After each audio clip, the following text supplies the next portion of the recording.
Hi guys, welcome back to my channel. మనకు 10వ తరగతి అర్హతతో గ్రామీణ సంస్థల్లో సపోర్టింగ్ స్టాఫ్ జాబ్స్ అయితే రిక్రూట్మెంట్ చేయడానికి గాను నోటిఫికేషన్ అయితే రావడం జరిగింది. దీనికి సంబంధించిన పూర్తి వివరాలు అయితే ఈ వీడియోలో ఎక్స్ప్లెయిన్ చేస్తాను. స్కిప్ చేయకుండా అయితే చూడండి. కొత్త వాళ్ళు ఎవరైనా వచ్చినట్టయితే లైక్ చేయండి, సబ్స్క్రైబ్ చేయండి గైస్. ఇక వీడియోలోకి వెళ్ళినట్టయితే మనకు మార్చి 18వ అయితే నోటిఫికేషన్ రావడం జరిగిందనమాట. ఇక నెక్స్ట్ మనకు లాస్ట్ డేట్ చూసినట్లయితే ఇక్కడ మీరు చూసినట్లయితే the last date for receipt of application will be 30 days from the date of publication of advertisement. అంటే ఏంటంటే ఇప్పుడు నోటిఫికేషన్ వచ్చి ఉంటాయి కదా, 30 రోజుల ముందే మీరు అప్లికేషన్స్ అయితే పెట్టుకోవచ్చు అనమాట. కాబట్టి 30 రోజుల లోపల మీరు అప్లికేషన్స్ అయితే పెట్టుకోవచ్చు. ఏప్రిల్ 18వ తేదీ వరకు అయితే మనకు నోటిఫికేషన్ అయితే లాస్ట్ డేట్ అయితే ఉందన్నమాట. కాబట్టి అందరూ 18వ తేదీలోపు ఆన్లైన్లో అప్లికేషన్స్ అయితే పెట్టుకోవచ్చు, ఆఫ్లైన్లోనే ఉంటుంది. ఇక నెక్స్ట్ మనకు పోస్టులు, ఎడ్యుకేషన్ క్వాలిఫికేషన్ చూసుకున్నట్లయితే ఇక్కడ మీరు చూసినట్లయితే సపోర్టింగ్ స్టాఫ్, ఇక్కడ మీరు ఎడ్యుకేషన్ క్వాలిఫికేషన్ చూసుకున్నట్లయితే మనకు 10th క్లాస్ పాస్ అయిన వాళ్ళందరూ అప్లికేషన్స్ అయితే పెట్టుకోవచ్చు అనమాట. మెట్రికులేషన్ పాస్ ఆర్ ఈక్వలెంట్, అంటే 10th క్లాస్ ఈక్వలెంట్ క్వాలిఫికేషన్ ఉన్న వాళ్ళు కూడా ఈ జాబ్కి అయితే అప్లికేషన్స్ అయితే పెట్టుకోవచ్చు. లేదంటే ఐటీఐ పాస్ అయిన వాళ్ళు కూడా ఈ జాబ్కి అయితే అప్లికేషన్స్ అయితే పెట్టుకోవచ్చు అనమాట. నెక్స్ట్ డ్రైవర్ పోస్ట్ చూసుకున్నట్లయితే 10th క్లాస్ పాస్ అయిన వాళ్ళందరూ ఈ జాబ్కి అయితే అప్లికేషన్స్ అయితే పెట్టుకోవచ్చు అనమాట. ట్రాక్టర్ అయితే మీరు డ్రైవింగ్ చేయాల్సి ఉంటుంది. ఇక్కడ మీరు చూసుకున్నట్లయితే డ్రైవింగ్ లైసెన్స్ అయితే మీకు ఉండాలన్నమాట. ఇక నెక్స్ట్ స్టెనోగ్రఫరీ పోస్ట్ చూసుకున్నట్లయితే మనకు ఇంటర్మీడియట్ అయితే పాస్ అయిన వాళ్ళందరూ ఈ జాబ్కి అయితే అప్లికేషన్స్ అయితే పెట్టుకోవచ్చు. అలాగే ప్రొఫెషనల్ ఎఫెన్సీస్ చూసుకున్నట్లయితే ఇక్కడ 80 words per minute అయితే, అంటే 10 minutesకి అయితే మీరు టైప్ చేయగలగాలి. కాబట్టి 10th అలాగే ఇంటర్మీడియట్ పాస్ అయిన వాళ్ళందరూ ఈ జాబ్కి అయితే అప్లికేషన్స్ అయితే పెట్టుకున్నాండి గైస్. మనకు ఆఫ్లైన్లోనే అప్లికేషన్స్ అయితే పెట్టుకోవాలన్నమాట.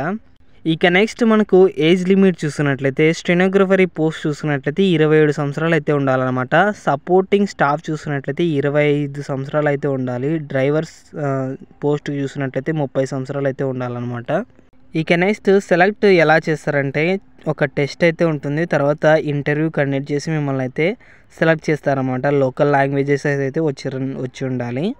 ఇక నెక్స్ట్ అప్లికేషన్ ఫామ్ చూసినట్లయితే ఇక్కడ మీరు మీ ఫోటో అయితే అతికించాల్సి ఉంటుంది. తర్వాత సబ్జెక్ట్, అంటే అప్లికేషన్ మీరు ఏ పోస్ట్కి అప్లై చేస్తున్నారో ఆ పోస్ట్ నేమ్ అయితే రాయాలి. తర్వాత ఇక్కడ reference name of the applicant, మీ పేరు రాయాలి. తర్వాత father name, date of birth, age on closing date, అంటే మీ డేట్ ఆఫ్ బర్త్ అయితే రాయాలన్నమాట. జెండర్ రాయాలి. తర్వాత కరస్పాండెంట్ అడ్రస్, మొబైల్ నెంబర్ రాయాలి. తర్వాత ఈమెయిల్ ఐడి రాయాల్సి ఉంటుంది. తర్వాత పర్మనెంట్ అడ్రస్ అయితే మీరు ఇప్పుడు ప్రజెంట్కి ఏ అడ్రస్లో ఉన్నారైతే ఆ అడ్రస్ అయితే రాయాలన్నమాట. తర్వాత నేషనాలిటీ రాయాలి.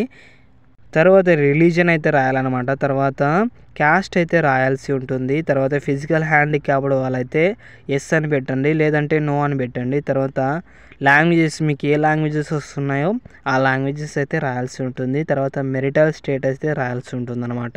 తర్వాత ఎడ్యుకేషన్ క్వాలిఫికేషన్స్ అయితే రాయాలన్నమాట. ఎస్ఎస్సి 10th క్లాస్ మీరు ఎక్కడ పాస్ అయినారు ఆ కాలేజ్, స్కూల్ నేమ్ అయితే రాయాల్సి ఉంటుంది. తర్వాత యూనివర్సిటీ అయితే రాయాలి.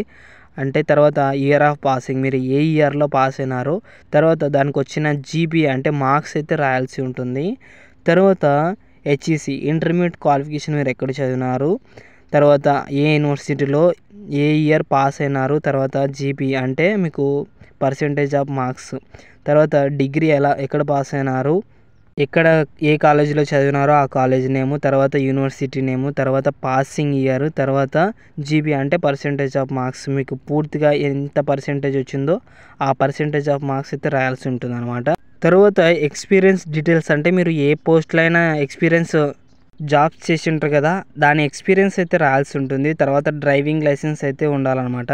లైసెన్స్ నంబర్ రాయాలి. తర్వాత లైట్ వెహికల్ డ్రైవింగ్ లైసెన్స్, తర్వాత హెవీ లైట్ డ్రైవింగ్ లైసెన్స్ అయితే ఉంటే, మీరు లైట్ ఉంటే లైట్ డ్రైవింగ్ లైసెన్స్ ఉంటే దాని మీద టైప్స్ అయితే చేయండి. తర్వాత హెవీ డ్రైవింగ్ లైసెన్స్ ఉంటే హెవీ డ్రైవింగ్ లైసెన్స్ మీద కూడా మీరు క్లిక్ చేయండి, అంటే టిక్ చేయండి. తర్వాత ప్లేస్, తర్వాత డేట్, తర్వాత ఇక్కడ అప్లికేషన్ అంటే మీ సిగ్నేచర్ అయితే రాయాల్సి ఉంటుంది అనమాట. ఇవన్నీ రాసి అయితే మీరు ఈ అడ్రస్కి అయితే స్పీడ్ పోస్ట్ అయినా చేయొచ్చు, లేదంటే రిజిస్టర్ పోస్ట్ అయినా చేయొచ్చు. ఇక్కడ మీరు చూసినట్లయితే నవసంజిని సెక్షన్ పరాక్స మండల్, ఈ అడ్రస్కి అయితే మీరు పంపించాల్సి ఉంటుంది అనమాట. స్పీడ్ పోస్ట్ అయితే చేయాలి, లేదంటే రిజిస్టర్ పోస్ట్ అయినా చేయొచ్చు. ఇక నెక్స్ట్ పోస్టులు వివరాలు చూసుకున్నట్లయితే మనకు సపోర్టింగ్ స్టాఫ్ పోస్టులు చూసినట్లయితే 2 పోస్టులు అయితే భర్తీ చేస్తున్నారు. ఇక్కడ ట్రాక్టర్ డ్రైవర్ చూసినట్లయితే ఒక పోస్ట్ అయితే భర్తీ చేస్తున్నారు. డ్రైవర్ పోస్ట్ చూసినట్లయితే ఒక పోస్ట్ అయితే భర్తీ చేస్తున్నారు. స్టెనోగ్రఫరీ గ్రేడ్ 2, 3 చూసినట్లయితే ఒక పోస్ట్ అయితే భర్తీ చేస్తున్నారు అనమాట. కాబట్టి 10th ఇంటర్ పాస్ అయిన వాళ్ళందరూ ఈ జాబ్కి అయితే అప్లికేషన్స్ అయితే పెట్టుకునండి గైస్. అసలు మిస్ చేసుకోవద్దండి ఈ జాబ్. దీనికి సంబంధించిన పూర్తి వివరాలు మన వాట్సాప్ ఛానల్లో ఉంటాయి. వాట్సాప్ ఛానల్ లింక్ డిస్క్రిప్షన్లో ఉంటాయి. అందరూ అయితే జాయిన్ అవ్వండి. అలాగే టెలిగ్రామ్ ఛానల్లో కూడా జాయిన్ అవ్వండి. ఓకే గైస్, లైక్ చేయండి, సబ్స్క్రైబ్ చేయండి, షేర్ చేయండి గైస్. అందరికీ థ్యాంక్ యూ.